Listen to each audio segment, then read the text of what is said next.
welcome back to episode 96 of the Laughter for All podcast. My guest today is the funny comedian Joey ILO. Joey he goes from big stages to corporate events and comedy tours. He's brought his unique brand of comedy to audiences across North America for 15 years.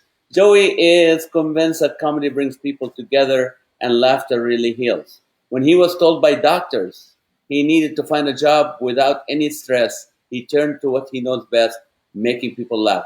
It turned out what some saw as his greatest weakness is what makes him truly unique and relatable with his onstage antics, full-body comedy, and hilarious insights into family and life. Joey's comedy has a quirky honesty and a quick wit to his shows with some little old-school stand-up mixed with high energy and real-world insight. Comedy isn't just a job for Joey. It saved his life, and he's passionate about bringing his brand of medicine to as many people as possible. Joey has performed on Last Comic Standing, Thou Shalt Laugh 5, Dry Bar Comedy, Yes TV, Comedy Channel, and is a regular on the Date Night Tour. So please welcome Joey ILO. How are you, man? Good, Naz. Thanks for having me. Appreciate it. You're welcome. What I know about you is your father. You said your father was a clown. He did professional clowning. He was a cop, a clown, and a Christian. And so anytime you tell someone that, they're like, cringe, but he wasn't a stereotype. He was an amazing father. He told me at a young age, he loved comedy. And even when I got into comedy, he was so proud of me doing it. He used to show up to my comedy shows like, where's my green room? I'm like, Dad, there's no green room for you. And, he said... I'm sorry, go ahead. He said, you don't have to be filthy to be funny. You don't have to compromise who you are. Oh, he said that. That's awesome. Yes. And that's the kind of man he was. He had a stressful job, obviously. And growing up, we grew up close to Chicago, in between Milwaukee, Chicago, a lot of crime, a lot of that. Obviously, as a father, he was scared that I would get caught up into things. But most parents, they're on you. But he fought for us, and he protected us, and he believed in us, and he always told me, you don't have to compromise who you are. And at times, obviously I fall short and doubt myself and that, but I always think back to those lessons that he taught me, and it's really, it's amazing that I'm 44 years old. I mean, I had the equivalency of a stroke when I was 21. And they said I'd never perform again. So to be able to do this, and today has been a very stressful day for me, and you know about that. And even as I talk to you, I'm fighting to, be happy and energy. And I think it's amazing when I get off stage and people say, "You got so much energy," but what they don't know is I really don't. I struggle with pain a lot on a regular basis. Like today was such a stressful day, because it goes against what the doctors told me to do. But when you do what you love to do, you find a way to do it. And also, you start to work differently. I started writing. I remember when I had the equivalent of a stroke, I was in a stroke unit, and this program came on about this piano player who had an arthritic disease in his hand. And he didn't want anybody to know that he had it, because he knew that his career would be over. So he went and he started compensating for what he couldn't do. He started hiding it, where he would pull this hand over here and he would just work with what he had. And he faked it for 20 years. Nobody even knew that he had that disease, and obviously, but what was so crazy about that story is I had laid in the stroke unit. I had just had a rare muscle disease. They didn't know what was going on. And that show came on the television. And I remember it was in my stroke unit watching this going, man, and I wasn't even in comedy. I was in music at the time when that happened. What were you doing? Yeah, I was going to ask you, what were you doing back then when, Well, there's some videos floating around YouTube. I'm wearing like a tinfoil suit. I look like a baked potato, look like Vanilla Ice. I was working with the gospel. Well, I didn't work with the gospel choir yet. That's the crazy thing. I was doing hip hop. I was doing Christian rap, and I did work in gospel, and dancing was my thing. But I didn't know I had this underlying muscle disease that had laid dormant in my body. And then I had a traumatic accident. I was working for this company delivering kind of like Coca-Cola. And I just fell down the stairs. And then all of a sudden I started having neurological problems. I didn't know what was going on. My legs were going out on me, weird things. And later found out that traumatic fall down the stairs is what basically activated the dormant disease that had laid in my body. And so it was crazy. I had to go to Mayo Clinic. It took years to find out what was wrong with me. And it was one of those things where the doctor's like, you'll never perform again. And it's just amazing how I went from Racine to Minnesota. They said cold weather would induce an attack. So I moved to one of the coldest states and lived there for 13 years. Oh, so you're from Chicago originally? I'm originally from Racine, Wisconsin. Racine, Wisconsin, but you That's moved right. to Minnesota, which is colder. Yes, because I was a patient at Mayo Clinic and I moved there so that I could go to college and I could also recover. They told me that I was crazy to go up there. It was my father that pushed me. He's like, because when they're like, he's going to have to live at home for another 5 years. My dad's like, please give us another prognosis. I want this kid out of the house, But at the same time, pushing myself with this illness is not a good idea. It's stress induced. And the doctor sat me down and said, you need to find a job without stress, And it's like, try finding one of them, Did it go out again? No, I can hear you. No, I can hear you. I was just thinking of something, and I wanted to ask you this. The question came to my head. Chris Rossetti said that you stole his wallet.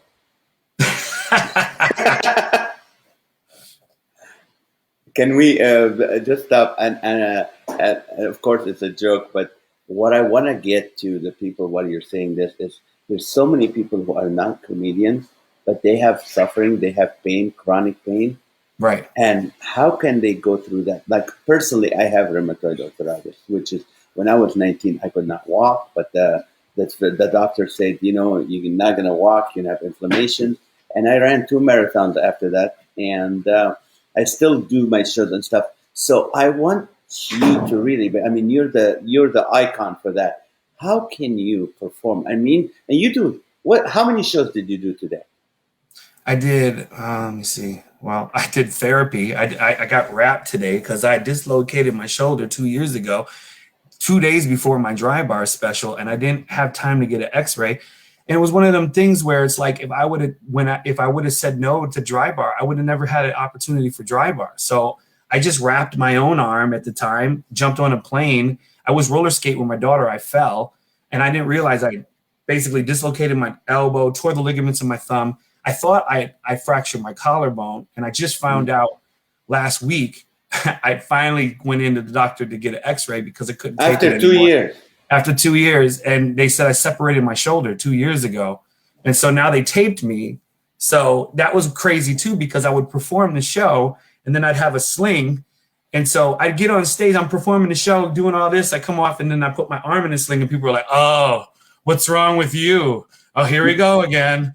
And it was like, hey, man, I can't help it that you don't know that this is real. I deal with this every day, and I'm not going to let you make me feel bad about something. It gets to a point where you feel like you've never accomplished anything. You know what I'm saying? And when the doctors told me, you'll never perform again, I had 2 options, either try or die. And then every time you go to try, it acts up. And when it acts up, it paralyzes. My disease is called familial periodic paralysis. You become paralyzed periodically. And I looked at the doctor. I didn't know what he was talking about. And I said, so I'm like a paraplegic with privileges? And snot came out of his nose and he laughed. And that was the moment I realized comedy was powerful because I wasn't even thinking about being funny. And I made this dude snot come out of his nose and realized, wow, that's powerful. And it would go many more years until it became impossible for me to perform music physically. I just couldn't do it anymore. And I discovered stand-up. And that's why I'm so physical, because I'm only doing what I was doing in my music. I'm not even supposed to do that.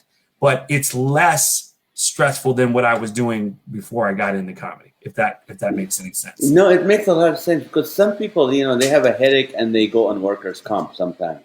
Yeah. And but what keeps you going? How do you when you're in pain? And you need to go up on stage. Does the endorphin, when you're on stage, you forget Oh, about your pain? very much so. So this is where it's becoming harder. The fact that I'm coming on your show and talking about this, you know how many opportunities I can lose? You become a liability and then nobody wants to hire you. And but my point is COVID has been amazing for me because finally people are seeing other people. They're not just writing them off. They're seeing, oh man, that's difficult. You know what I'm saying? And it is hard when you have a chronic disease because people try to compare it to a common cold, or they try to compare, or they look and they can't see you, And I told you what I said, and I love him. I think he is amazing. He's your friend. No legs, no arms, no problems, Yeah, Nick Vujicic. Yes, if you go on, you get people in the comments section that can find a reason to be jealous of him. Like, what? Like, that's crazy. And believe it or not, at one point when I was becoming bitter, meaning I didn't think there was any hope, I thought, well, maybe the doctors are right. Maybe my career is over. I sit at home. I get depressed. I get angry. And it's one of those things where my faith has helped me. I'm not perfect all the time, and I have to fight. And I realize life is a fight. You have to fight to be happy. You have to fight to be, to go on stage. You have to fight those negative thoughts. And you have to fight. And that's what keeps me going. But in doing that, sometimes you end up fighting people because they don't know what you're going through. And that's the danger of demonization, where everybody thinks we're so different, but we're all on the same team. And when we can't recognize each other on the same team, we eat each other alive. And when we can't realize what our purpose is, then we have none. You know what? Just to clarify to the audience, we were talking the other day on the phone, and we're talking about Nick Vujicic. Nick has no arms, no legs. He has a ministry called. I would love to meet him too. By the way, I know you know him, but I would love to meet him. And go ahead. If I told an entertainer or someone who wants to be an entertainer, I said, what if you get to do stadiums, thousands of people each night in different countries? You're in high demand, and you get to encourage people. You get to go on all the major, Good Morning America and all the TV shows, and you get to have a wonderful family. And you go, yeah, I would love that. But in one condition, you'll have no arms and no legs. And they go, no, thank you. Now you, in similar to Nick, but people can't see your pain. They can't see. They can see his struggle to be up on stage and to be able to do it, but they can't see your struggle. Right. And so when you're trying to do a bit and you want to talk about it, in comedy, they say, talk about the problems. Talk about your dad being a clown. Talk about your dad being a clown. Talk about, really? You want me to talk about that? Where am I supposed to go with it when no one believes you? And then they think you're crazy. They think you're kooky. And it's like, well, what if I really had those experiences? What if I had those experiences because I wasn't closed-minded? What if it was that I had said, God, I want to have faith that you can open these doors? And he did, because his understanding is way bigger than ours. And what if I was obedient at that time? And here's the thing. He's given me a special understanding of people who do struggle. I mean that. Now, my daughter has a full functioning autism, and it's been hard, man. It's been hard. She was nonverbal for 5 years, and people see her. They don't know she's autistic, and they're okay with her at times because they'll find out she has autism and they'll go, oh, but she's so pretty. Like she's not supposed to have problems because she's gorgeous. But when she gets in their bubble, or she interrupts their program, or she goes and touches their baby and they don't know what she's doing, they snap at her because they don't know her heart. They don't know her motives. They don't know her intentions. And they're like, hey, you need to social distance. It's kind of hard to social distance a kid who identifies with touch. They're hands-on. And I've learned so much from my daughter. How did you come to Christ? How did you personally come to know Jesus? At a young age, my father, there was an altar call. And I was 5 years old. There was an ice cream social going on down in the basement. And I grew up in a Pentecostal church, so we believed in altar calls and just lingering. and coming down. And I don't know what conviction I was feeling at 5 years old. I don't know if I was drawing outside the lines, but for some reason, funny. I went That's down. sin. By the way, that's a sin even in the Baptist, not just Pentecostal. You draw outside of the line, you're really pushing it, man. You're out there. You're out of it. And I remember the pastor, you know, it was kind of it was a weird announcement because the people were down. I was down at the altar and he goes, hey, and somebody got up and don't forget ice cream social downstairs. Boom. My 5-year-old mind is struggling. We're staying at the altar. And I'll never forget that. I was struggling to not go downstairs and eat ice cream with my friends, but I kept pushing on and I kept praying and I kept asking God into my heart. And I just got lost in him. And my father was the type person when he was ready to get in the car, you better get in the car. And he was the kind of the deacon of the church. He locked up and everything because he was a cop. And I remember all the lights turned off. I could hear no voices in the background anymore. Everybody seemed to be gone. And I was in the presence of God and I lost time. I didn't know where I was. And I kept praying. And all of a sudden I rubbed my eyes. I turn around, my dad's sitting behind me and I go to apologize. I'm so sorry, Dad. I didn't mean. And he goes, it's 2:00 in the morning. I said, I'm sorry. He goes, you never have to apologize for seeking God. You never have to apologize for being in his presence. And he goes, and he had tears in his eyes and he goes, you know, I'm proud of you. And he gave me a big hug. So, you know, his father was, you know, my father had to break the chains of a lot of evil things, you know, not to say that my grandfather, you know, there's a guy named Joey ILO. He has a first name and last name is me. He came closest to killing Capone. And it is scary when I look at his picture because we look alike, got the same first name, last name. And I shared that on my Dry Bar special and people think I'm just making that up. And what's crazy is he's from the same area. He came from Italy, New York to Chicago. My great grandfather came from Italy, New York to Chicago. And, you know, I don't know if we're related, but, you know, there's a message in that. You don't have to be what other people's mistakes were. You don't have to live what other people's curses are. And people will try to put that on you. They'll try to put those curses back on you and say, look, you ain't any different. Look, I told you, you cussed last night or you lost, and that's the devil trying to beat you down and put that around your neck. And so for me, because my parents allowed me to praise God and to be free in that, it gives me the freedom on stage when I'm on stage. It gives me the freedom to, so I do feel comfortable. It just becomes it's been challenged, as I've gotten older. Ticking is a problem. You might see it now because I've had a stressful day. When I'm really stressed out, I start ticking like that. And that is really hard in stand-up because you were at a conference one time and you taught how you don't want to wear a t-shirt that has writing on it because the crowd will go from listening to you to reading your shirt. And the same thing with that happens to a lot of new comics. They got material, but they're so nervous that the crowd can sense that, and you can't let the crowd see your cards or they'll win. And so so you have to practice all the time. I'm practicing constantly. I'm not just practicing my material. I'm practicing to fight some of the impulses that my body wants to do. Does that make sense? It makes a lot of sense. I want to ask you this. Are you mad at God because of you? No.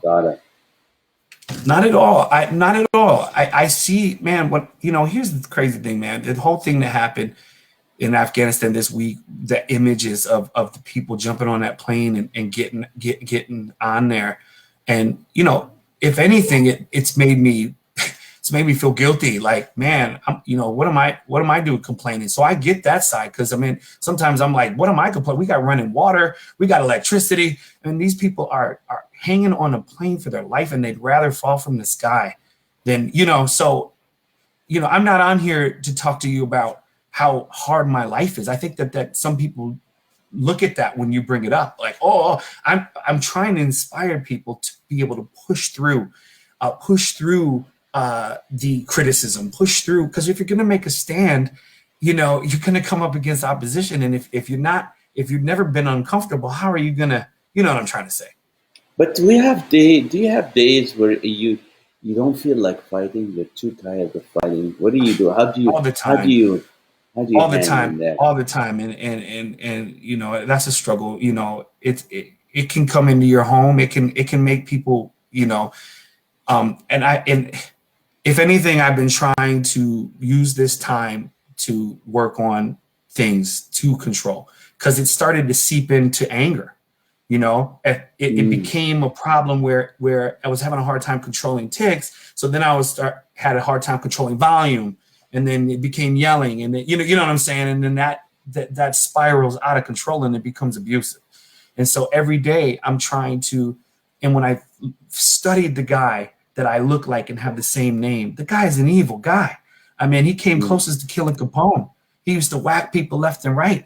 And I go, I don't want to become that. I know that I mm. might have the same genes. We might come from the same whatever, but this curse can be broken. It doesn't have to keep going on like this. You And know, your dad did that. He broke he that. he he did that. He did that, but he struggled too. He had a father who never told him he loved him.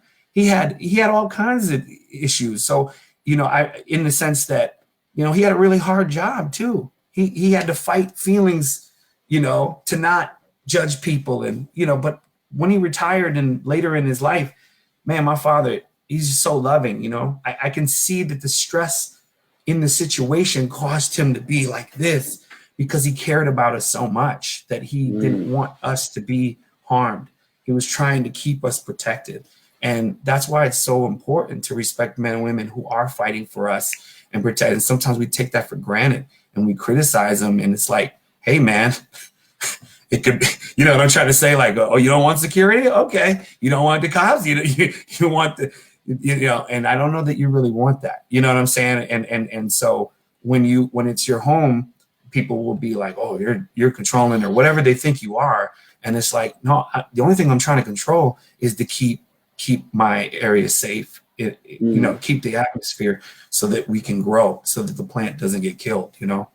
Now, you're on stage, you finish your show, and you're having a standing ovation. People are screaming, laughing. Do you feel pain at that moment, or it's gone?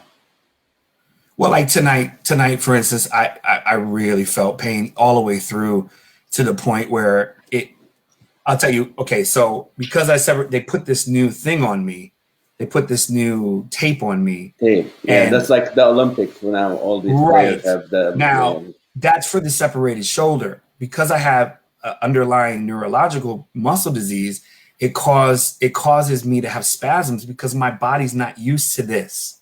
The muscles Uh, aren't used to this. So what it did is it pushed the spasms up into my neck and uh, into my head, and it caused horrible. And it's because I just got set today, and then I went out and performed. I probably shouldn't have done that, but what do you do when you have to provide for your family?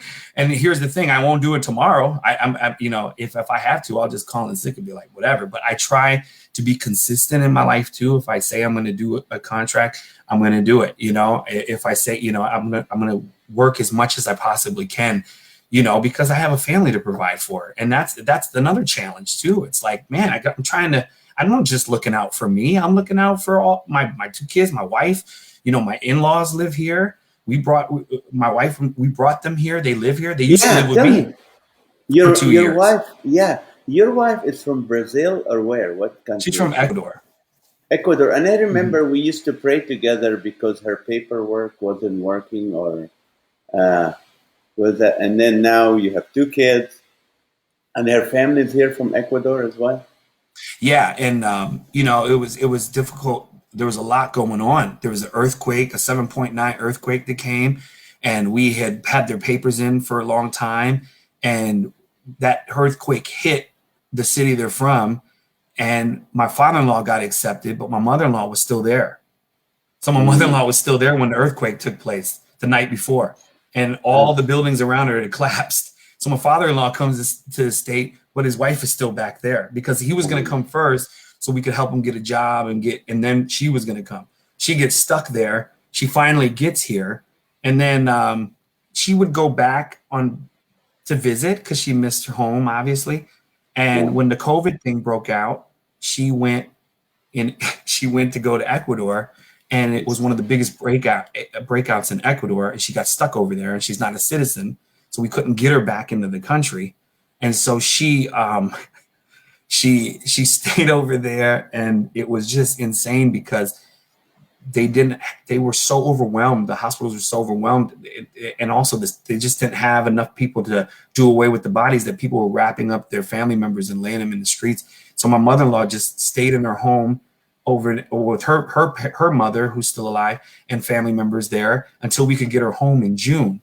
And then when we got her home in June, I got COVID and she got COVID at the same time. And I recovered after 10 days, and she ended up in the hospital, but she recovered, and we're so thankful for that. Now she's got vaccine and all that.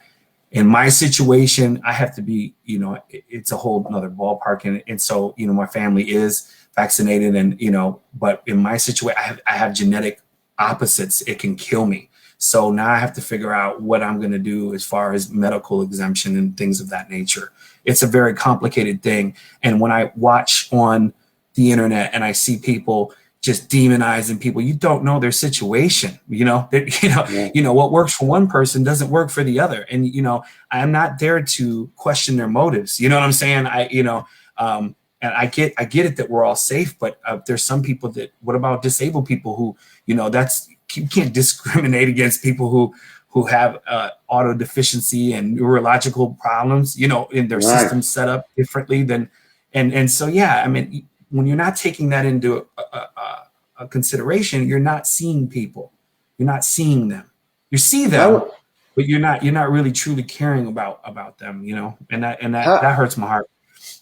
How does your wife feel about, number one, your suffering and your sickness, and also your career? Hold on. Okay. Keep option. Okay, and let's see. Yeah. How do you feel about that? How does she feel about that? Well, it's funny when we first got married, she was like, "I don't care what you do as long as you bring home a check." Okay, that makes sense. That's reasonable. Yes. But I mean, it is difficult, right? I mean, because it's going out on the road, being gone for a real long time, it puts her in a situation where then she's got to step up. I think bringing her parents here helped us a lot. Yeah. My mom coming here helped us a lot. You got to understand, when we moved to Branson, we had nobody. We had a brand new baby with autism, and it was me, my wife, and that was it. And we were in a town. We're in the South. I'm not from the South. You know where we moved from? Minneapolis, Minnesota. And my wife worked at Wells Fargo off of Lake Street. And on the first night of the riots, they burnt the job that she worked to the ground. And my daughter was born in Abbott Hospital in Minneapolis, and that was right behind the precinct that they burned to the ground. And 2 days before this happened, my wife had said, "You think we made the right decision to move here?" And then we watched it unfold on the television, and it was surreal because, and the crazy thing is that's the first riot. The second riot took place in Kenosha, and my brother moved here with my mom. And from Kenosha, he worked at a Quick Trip. As far as I know, I think they burnt that one to the ground too. They burned that one down. Yeah. Yes. And he came here and started working for me and didn't understand, and we would get into it. It was uncomfortable for him to work with me, and it was uncomfortable for me to work with him. But I started to see what was happening. Like, okay, he's, and this girl kept coming to my show, and he was working for me. He was my curtain opener and the camera guy. Road manager. Yes, and he meets this girl comes, we are doing 200 shows in Branson, and this girl comes to 150 of those shows. And we can't figure out who she's there for, and come to find out she's coming to see my brother. Our show went away, and they ran into each other in town, went on a date, and now they're married. And so now they're married. Now my brother's married, and he's got his own place. And now my in-laws got their own place. And so we're seeing our family grow, and it makes me proud because I got to tell you, the whole step of the way, when all this stuff was happening, I couldn't see it.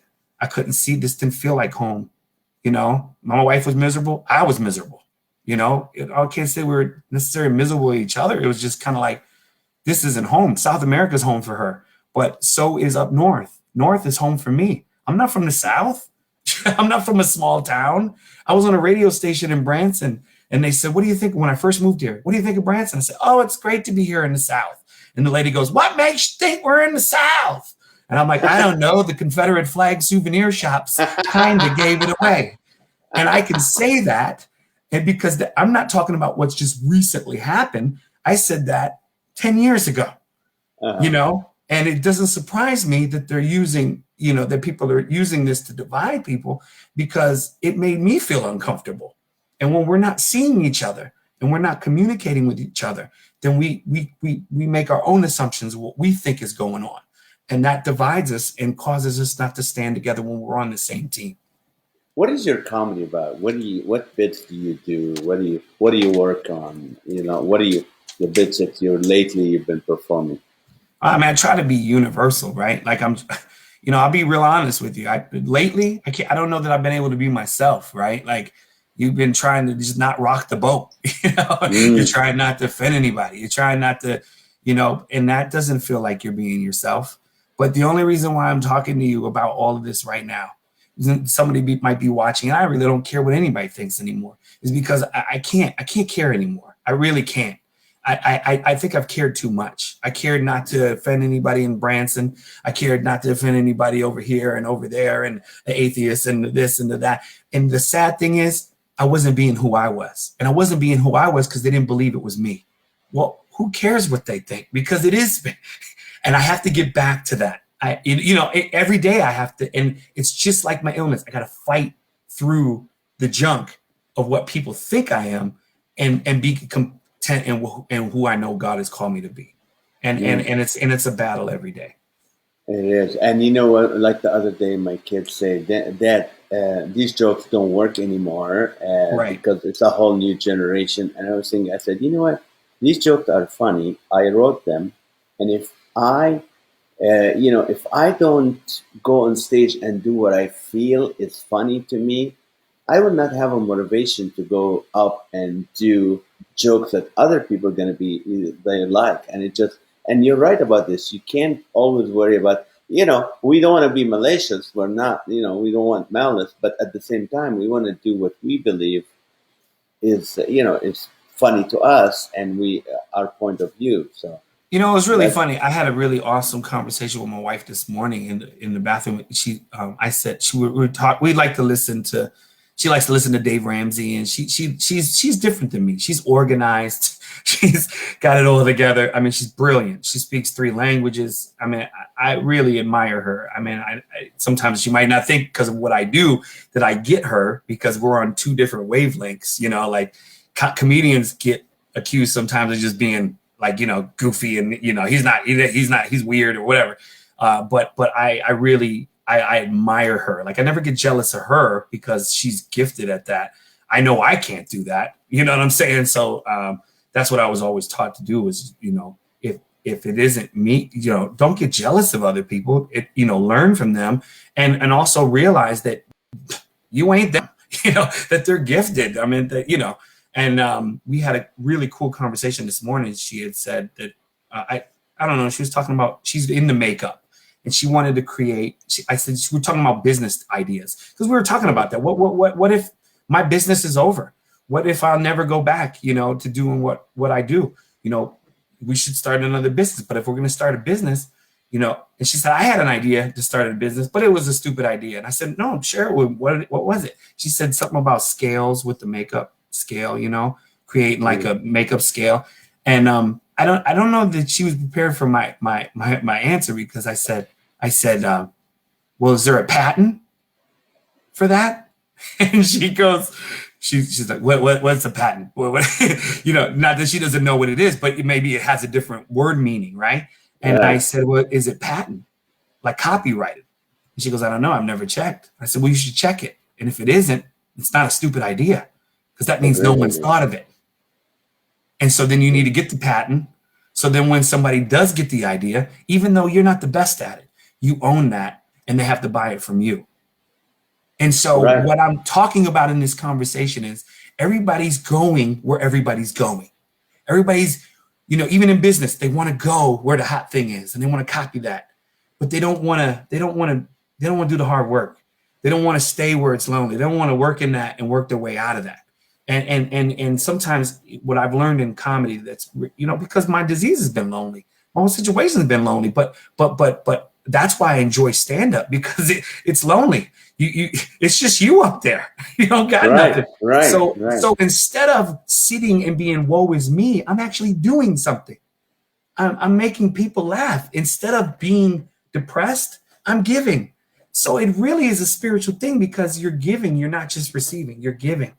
And I'm giving even more because I'm in pain. So I don't look at it like, I don't necessarily think I'm like amazing or anything like that. I just, instead of sitting in the corner and being so sad about what I can't do, I get to get on stage and do what I do.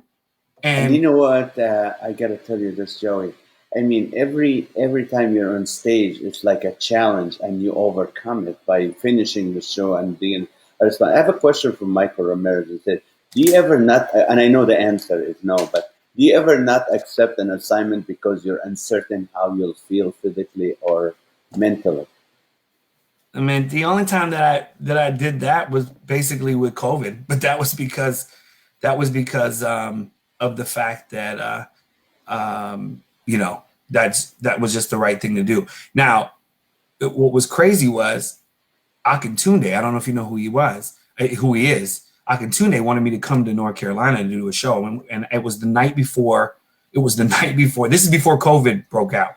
It was the night before, and I got what I thought was just a flu, and I had 104 temp, and I just wanted to get on that plane because we needed the money, and And my wife made me go to the doctor, and I had like 104 temp, and they did the COVID test because they didn't know it was COVID. They said it was influenza A, but that came so close to getting pneumonia, and I just stayed home and it did what I was supposed to do. I drank tons of water, vitamin C, anything. I knew what my illness was. I knew what I was supposed to whatever, and I got better.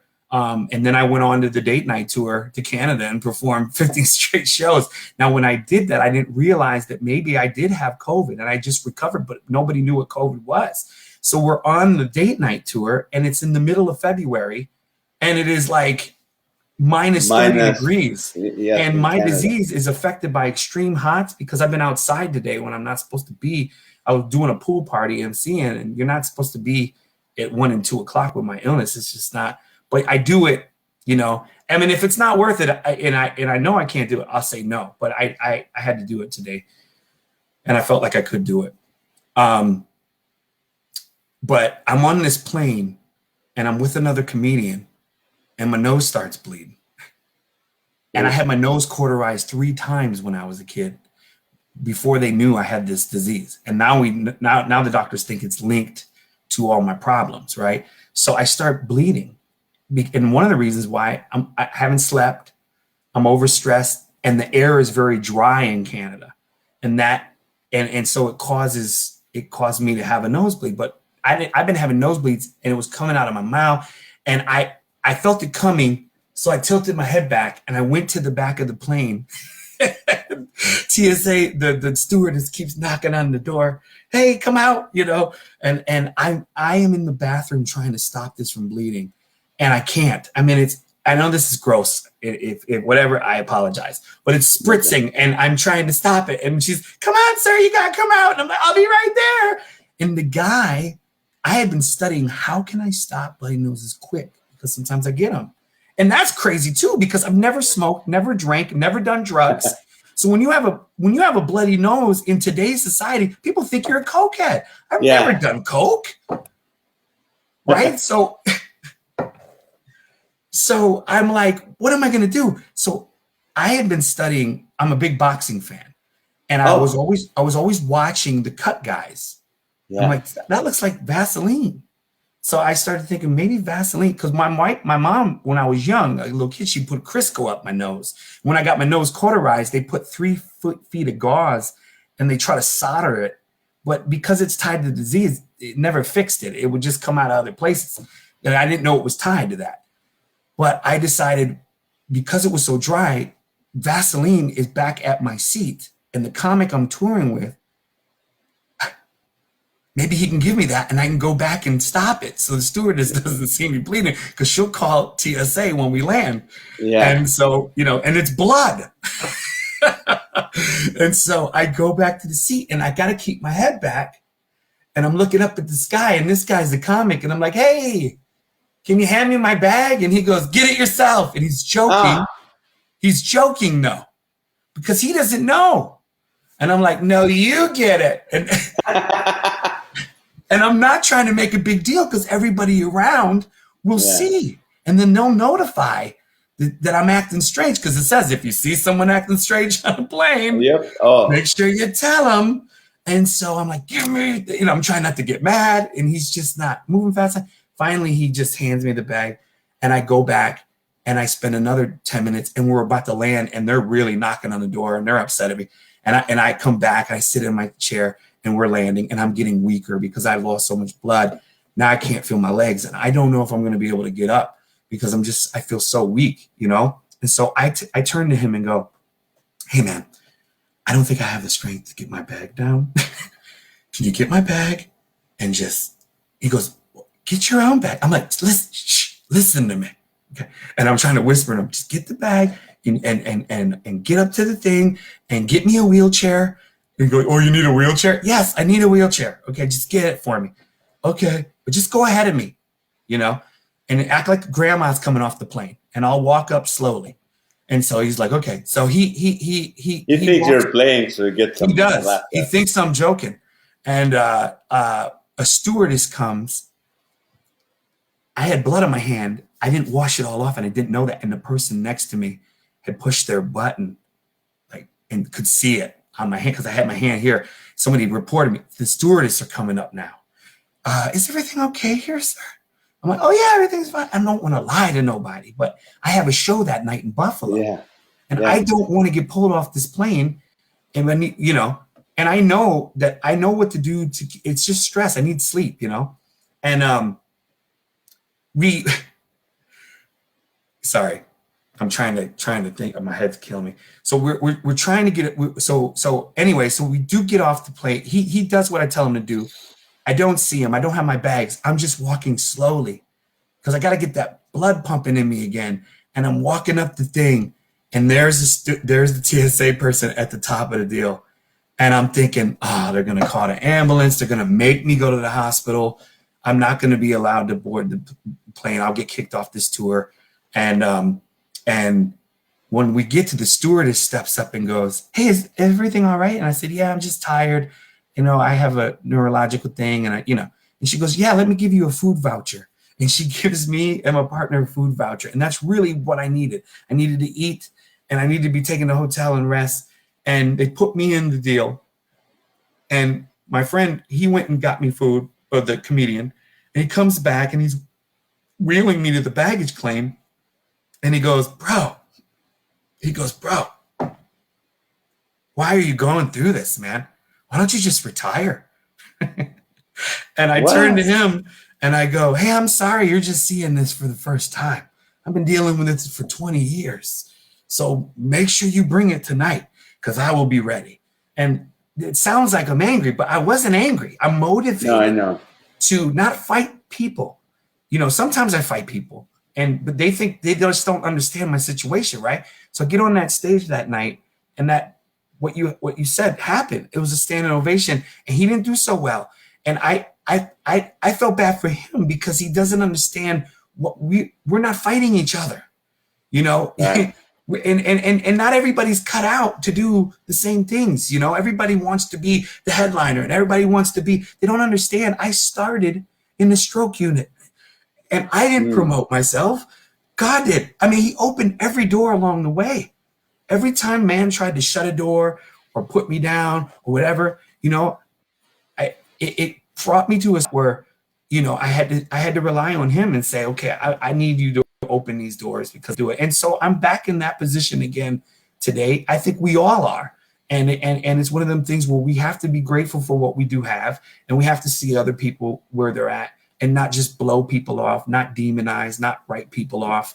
People are going through things. And we have to make sure that we're loving, we don't have to accept everything they do and say, but we need to love them. What's in your heart comes out. And at times my heart got dirty and my heart got bitter. And so anger came out. I started seeing it in some of my material, so there's something John Chris used to say that I really, really liked. He'd say, check your heart.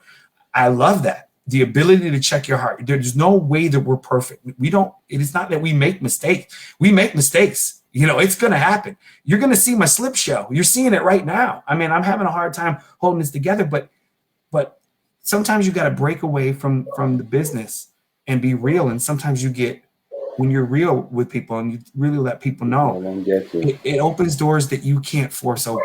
Sometimes you have to play the game and you have to go along with things, but sometimes you just have to be honest and let people know where you're at.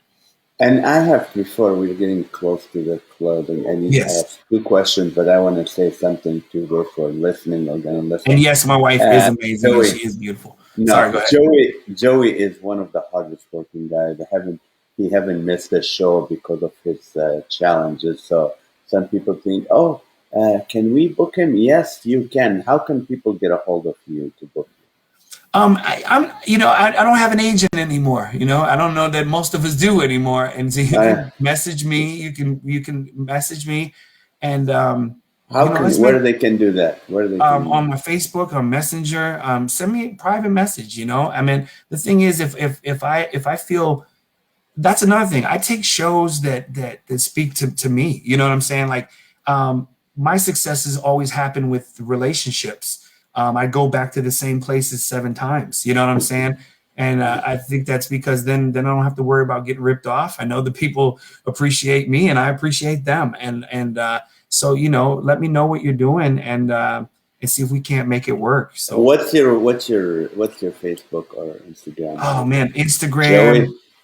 Joey ILO. Yeah, Joey ILO. You can, if you go into Google and just put Joey ILO, Instagram, it will come up. Facebook, it will come up. Go to joeyilocomedy.com. joeyilocomedy.com is my website that has links in there too. But I'm on Instagram, I'm on Facebook. You'll find me. What are you working on right now? What's your next project? Well, I was supposed to go to Gutties, and my next project is seeing if I can. Yes, I'm not just going to do Indiana. I'm going to do Minneapolis too. I'm going to go to Indiana, and then I'm going to go to Minneapolis in late October, to 28th, 29th. I'm going to be in Indiana, and then the first week of November, I'm going to be in Minneapolis and being one of their first headliners. I'm going back to where I lived for 13 years. That's pretty cool. Bringing clean comedy to Minneapolis, I think that's fantastic. And then I was going to say. I'm going to be, trying to drive those places and would love, if you're in the Midwest area and in any of those places, I'll be in Tennessee. I'll be in Nashville in November 20th. And so if you're in that Nashville area and you have a church where you want me to come or any kind of event, I love to, tell my story. I try to come out and just do my jokes. And then, build that relationship with the crowd. Then I let them know. I learned with my disease, if you come up to somebody and you tell them that you have a disease, they don't, it's too much. You have to build a relationship with them through the laughter, and then you can reveal that. But even that, I don't try to go deep into my illness. That's not what I do. I do what I do. I try to give everything I got to bless people and inspire them to go forward. You have some friends and comedians like Michelle Van Dusen just put all your links, and also Chris Rossetti and Bobby Miller says you have a great voice, and he didn't know you can sing too. You've been singing. Oh, thank you. You have a great. And you're a handsome man. You know that. Oh, cut that out. So Keep going. Okay. In closing, can you encourage someone who is going through pain right now to continue on, just in 2 minutes? Find something that you like to do. To me, it is the baby step. And I know that that's not even spiritual advice in a sense. Pastors would give you a scripture verse. What I'm saying to you is that I found something that I could do in my situation that took my mind off of all the garbage. Took my mind off the negativity. I don't even care if it's painting birdhouses. That's a baby step to me, because then you start to get joy back. You start to get life back. You start to do something you love to do. I started coaching my son's Pee-wee soccer team, 3 and 4 years old. and they gave us the team name, the Revolution. And I was like, do you got another name for 3 and 4-year-old soccer players? Because one of my kids was like, what's the Revolution? And so they said, well, we only have one team name left. It's called the Fire. And I said, woo, I like that. And so I started coming up, and I didn't even know where the Fire was. Come to find out, they're from Chicago, the Chicago Fire. And I had the sweatshirt. There's a Chicago Fire on it. So my son's on the team, and I wanted to, when we were the Revolution, I thought about doing like the gospel song. Are you ready for a revolution? Whoop, whoop. We sounded like we were riding. So I decided to change the name to Fire. And then I just decided to write my own little to get them fired up. I said, individually, we're little sparks. But when we come together as a team, we form a fire. And the kids would say that. And I go, you ready to get fired up? You ready to get fired up? And I go, show me your spark hands, because we couldn't touch each other. So I would just point at them. And we, instead of putting the hands in and touching, we were at 6 feet apart, and I would go.